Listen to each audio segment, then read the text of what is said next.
അപ്പോൾ നമുക്ക് പുളിഞ്ചി ഉണ്ടാക്കാൻ വേണ്ടിയിട്ട് ആദ്യം ചെയ്യേണ്ടത് പുളി വെള്ളത്തിലിട്ട് കുതിർത്തുക എന്നുള്ളതാണ്. 3 കപ്പ് ഇളം ചൂടുവെള്ളത്തിൽ 2 ചെറുനാരങ്ങ വലിപ്പത്തിലുള്ള പുളി എടുത്തിട്ട് കുതിർത്താനായിട്ട് ഇടുക ആദ്യം തന്നെ. അപ്പോൾ ഇനി വേണ്ടത് നമുക്ക് ഇഞ്ചിയാണ്. ഇഞ്ചി തൊലി കളഞ്ഞിട്ട് നന്നായിട്ട് കഴുകി വൃത്തിയാക്കിയിട്ട് ഇതുപോലെ പൊടിയായിട്ട് അരിയുക. പുളിഞ്ചി ഉണ്ടാക്കാനായിട്ട് തുടങ്ങാം. എപ്പോഴും ഇഞ്ചി വറുക്കാനായിട്ട് നല്ല വെളിച്ചെണ്ണയാണ് നല്ലത്. വെളിച്ചെണ്ണ ഒഴിച്ചു കൊടുക്കുക. അപ്പോൾ വെളിച്ചെണ്ണ ചൂടായിട്ട് നമുക്ക് ഇഞ്ചി ചേർത്ത് കൊടുക്കുക. അപ്പോൾ നമ്മൾ ഇഞ്ചി വറുക്കുമ്പോൾ എപ്പോഴും ഒരു മീഡിയം ഫ്ലെയിമിലിട്ടിട്ട് വേണം ചെയ്യാനായിട്ട് കേട്ടോ. വലിയ തീയിലിട്ട് കഴിഞ്ഞാൽ ഇഞ്ചി കരിഞ്ഞു പോവും. അപ്പോൾ നമ്മുടെ പുളിഞ്ചിയുടെ ടേസ്റ്റ് ഒക്കെ പോവും. അപ്പോൾ അതുകൊണ്ട് തന്നെ നമ്മൾ ഒരു മീഡിയം ഫ്ലെയിമിലിടുക. അതിനുശേഷം ഒന്ന് ലൈറ്റായിട്ട് മൊരിഞ്ഞു വരുമ്പോൾ നമ്മൾ എന്താ ചെയ്യേണ്ടതെന്ന് വെച്ചാൽ ലോ ഫ്ലെയിമിലാക്കുക. എന്നിട്ട് ഇത് ഒരു നല്ല മണം വരുന്നത് വരെ വേണം വറുക്കാനായിട്ട്. ഇഞ്ചി ഏകദേശം ഒന്ന് മൊരിഞ്ഞു വന്നിട്ടുണ്ട്. നമുക്കിനി ഇതിലേക്ക് കറിവേപ്പില ചേർത്ത് കൊടുക്കാം. ഇഞ്ചി കണ്ടോ, ഇപ്പോൾ ഒരു ലൈറ്റ് ബ്രൗൺ നിറമായിട്ടുണ്ട്, മൂത്ത് വന്നിട്ടുണ്ട്, നല്ലൊരു മണവും വരുന്നുണ്ട്.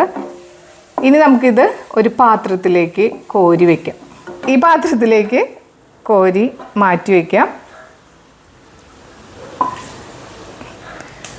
ഇനി നമുക്ക് ആ ഇഞ്ചി കോരി മാറ്റിയ വെളിച്ചെണ്ണയിലേക്ക് തന്നെ കടുക് ചേർത്ത് കൊടുക്കുക. ഇനി നമുക്ക് കറിവേപ്പില കൂടി ചേർത്ത് കൊടുക്കുക. പച്ചമുളക് ചേർത്ത് കൊടുക്കുക.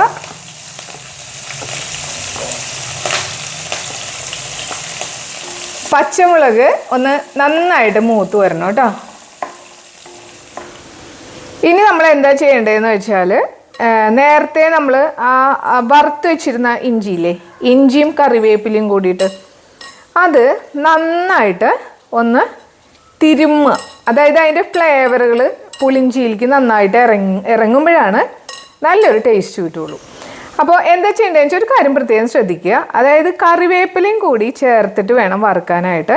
എന്നിട്ടേ ഇതുപോലെ നന്നായിട്ട് തിരുമാൻ പാടുള്ളൂ. പച്ചമുളകൊക്കെ ഒന്ന് മൊരിയാൻ തുടങ്ങിയിട്ടുണ്ട്. ഈ സമയത്ത് നമുക്ക് കുറച്ച് പുളിവെള്ളം ചേർത്ത് കൊടുക്കുക. വളരെ കുറച്ച് കിട്ടാം, മുഴുവനല്ല, കുറച്ച് പുളിവെള്ളം ചേർത്ത് കൊടുക്കുക. കുറച്ച് പുളിവെള്ളം ചേർത്ത് കൊടുക്കുക. എന്നിട്ട് വേണം പൊടികളൊക്കെ ചേർക്കാനായിട്ട്. പൊടികൾ ഒരിക്കലും കരിയരുത്, അതിന് വേണ്ടിയിട്ടാണ് ഇങ്ങനെ ചെയ്യുന്നത് കേട്ടോ.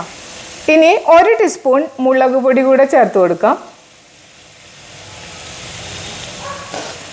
1 ടീസ്പൂൺ മുളക് പൊടിയും ചേർത്ത് കൊടുത്തിട്ടുണ്ട്. ഇനി ഒന്ന് ഇളക്കി ഒന്ന് വഴറ്റിയെടുക്കുക. ഇതിൻ്റെ പച്ചമണമൊക്കെ മാറിയിട്ടുണ്ട്. ഇനി വേണം നമുക്ക് പുളിവെള്ളം ചേർത്ത് കൊടുക്കാനായിട്ട്. പുളിവെള്ളം ചേർത്ത് കൊടുക്കുക. അപ്പോൾ പുളി തിളച്ച് വന്നിട്ടുണ്ട്, പുളിവെള്ളം തിളച്ചിട്ടുണ്ട്. ഇനി നമുക്ക് വറുത്ത് വെച്ച ഇഞ്ചി ചേർത്ത് കൊടുക്കാം. അപ്പോൾ ഇനി നമുക്ക് ശർക്കര ചേർത്ത് കൊടുക്കാം. ഒരു 8 ടേബിൾ സ്പൂൺ ശർക്കര പൊടിച്ചതാണ് ചേർത്ത് കൊടുത്തത്. ഇത് നമുക്ക് കുറച്ച് ഉപ്പ് കൂടെ ചേർത്ത് കൊടുക്കണം. അപ്പോൾ ഉപ്പ് നോക്കിയിട്ട് വേണം ചെയ്യാനായിട്ട്. അപ്പോൾ നമ്മുടെ പുളിഞ്ചി കുറുകി വന്നിട്ടുണ്ട്. ഇനി ഇത് ചൂടാറുമ്പോൾ ഒന്നുകൂടെ ഒന്ന് കുറുകും. നമുക്കിത് മൺപാത്രത്തിലേക്ക് ഒഴിച്ചു വയ്ക്കാം കേട്ടോ. അപ്പോൾ നമ്മുടെ പുളിഞ്ചി നമുക്ക് മൺകലത്തിലേക്ക് ഒഴിച്ചു വയ്ക്കാം. എപ്പോഴും പുളിഞ്ചി മൺകലത്തിൽ വേണം സൂക്ഷിക്കാനായിട്ട്. അപ്പോൾ നമ്മുടെ ടേസ്റ്റി ആയിട്ടുള്ള പുളിഞ്ചി റെഡി ആയിട്ടുണ്ട്.